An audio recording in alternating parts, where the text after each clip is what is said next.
payah menghidupkan inverter seperti ini lur.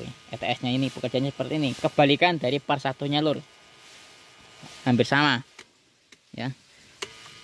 Ini menggunakan inverter ya, perlu diingat. Jadi apabila tiba-tiba PLN itu terus menyala, arus listrik menuju ke lampu ini masih menggunakan. Assalamualaikum warahmatullahi wabarakatuh lur. Selamat datang, jumpa lagi di channel saya ini lur.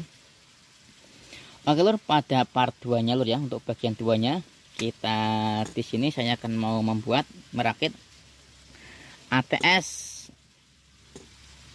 menggunakan relay Omron MK2P ini lur ya. ATS ini yang saya maksudkan adalah ATS dengan manual lur ya. Karena kenapa masih manual? Karena di saat perpindahan energi ya, kita itu masih mematikan dan menghidupkan pada genset, ataupun masih mematikan atau menghidupkan pada inverter lur ya. Tentunya untuk bagian kedua ini ya, berbeda dengan yang part satunya lur ya. Untuk part 2 ini berbeda dengan part 1 lur ya. Untuk perakitannya dan cara kerjanya juga berbeda lur ya. Oke lur, kita langsung saja kita lihat dulu pin-pin pada kaki-kaki relay Omron MK2P ini. Perlu diingat lur ya, untuk relay Omron ini ada dua macam, ada yang DC juga ada yang AC. Dan saya sarankan gunakanlah yang AC lur ya, karena tidak menggunakan adaptor. Karena yang DC perlu menggunakan adaptor untuk supply pada relaynya. Oke lur, untuk relaynya pin-pinnya 1, 2, 3, 4, 5, 6, 7, 8. Kita jumper antara pin 2 dan 3 ini menggunakan kabel seperti ini lur.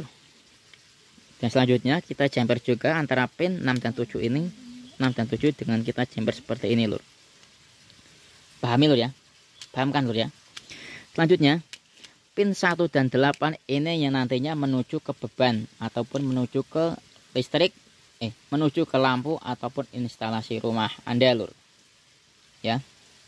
Selanjutnya pin 4 dan 5 ini menuju ke genset ataupun inverter ya. Nah selanjutnya pin 3 dan 6 ini menuju ke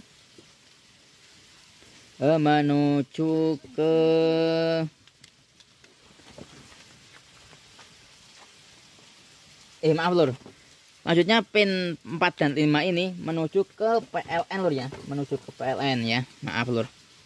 Pin 4 dan 5 ini menuju ke PLN ya. Selanjutnya pin 3 dan 6 ini menuju ke genset ataupun inverter lur ya. ATS ini masih manual lur ya, jadi kalian masih menghidupkan saklar pada inverter ataupun menghidupkan genset ya. Oke lur, kita langsung saja rakit lur ya. Untuk skemanya nanti saya akan taruh pada video terakhir ini loh. Kita baut dulu. Ini di sini ada jendol-jendolnya kuning lor ya. Jangan terbelit nanti masangnya relay. Kita masukkan ke stop kontak lor ya, untuk pin 8 dan 1 ini.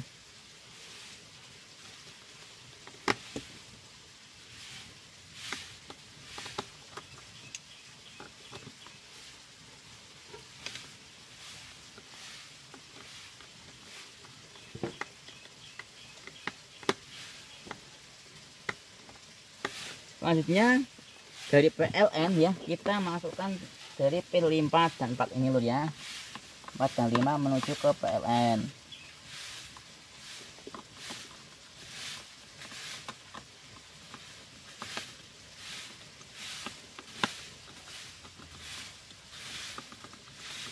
Selanjutnya lur ya, menuju ke inverter ataupun genset ya, colokan ini kita masukkan pada pin 3 dan 6 ya.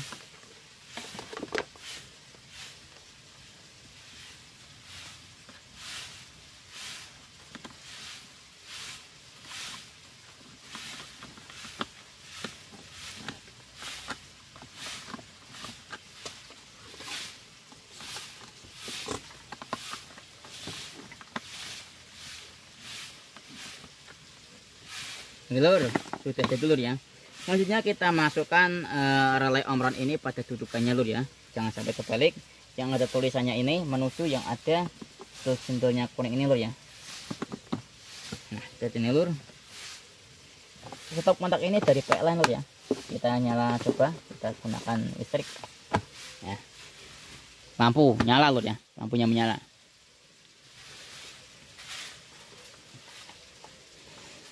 Oke lur. Selanjutnya kita pindahkan antara dari beban dari lampu ini menuju ke stop kontak yang ini lur.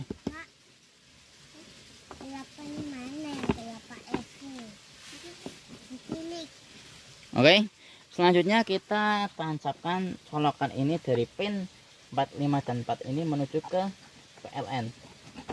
Tentunya masih nyala lur. Ya.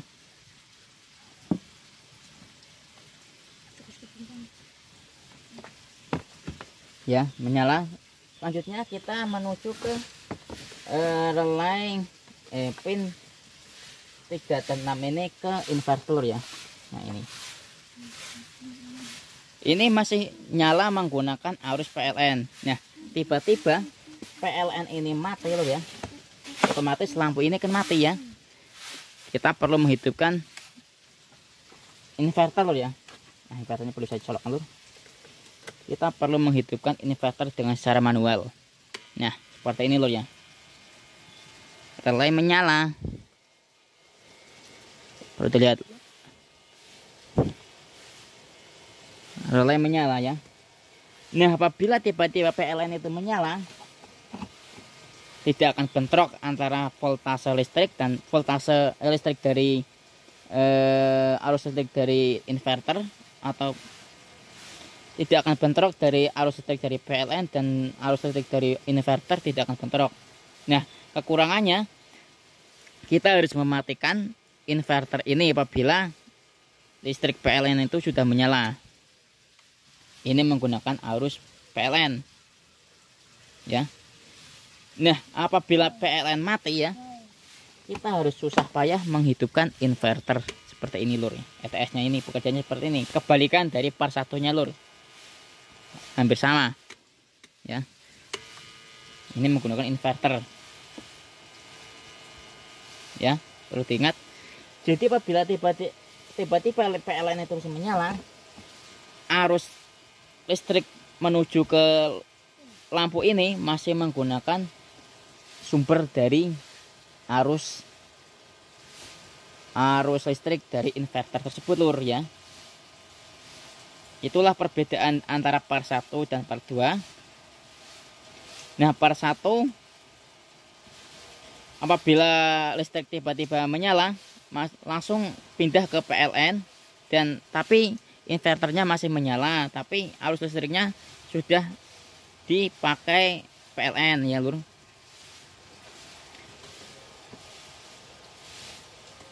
Oke lur, kita matikan inverternya.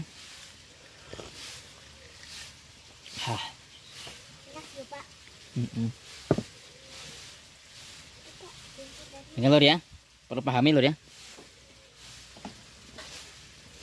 Apabila tiba-tiba PLN mati, nah, kita mati lur ya, mati. Kita harus payah menghidupkan inverter. Nah, ini lur ya. Apabila tiba-tiba ini nyala lur ya, nyala. Ya, nyala. Apabila tiba-tiba PLN itu menyala, lampu masih menggunakan arus inverter, listrik dari inverter, karena inverternya belum dimatikan ya. Nah, ini harus dimatikan, nanti arusnya pindah ke menggunakan PLN. Oke lur, seperti itu lur ya untuk part 2 nya. Untuk skemanya seperti ini lur ya, skemanya seperti ini. Skemanya perlu dilihat lur ya, seperti ini. Oke lur, konten video kali ini semoga bermanfaat. Saya akhiri dulu dengan assalamualaikum warahmatullahi wabarakatuh.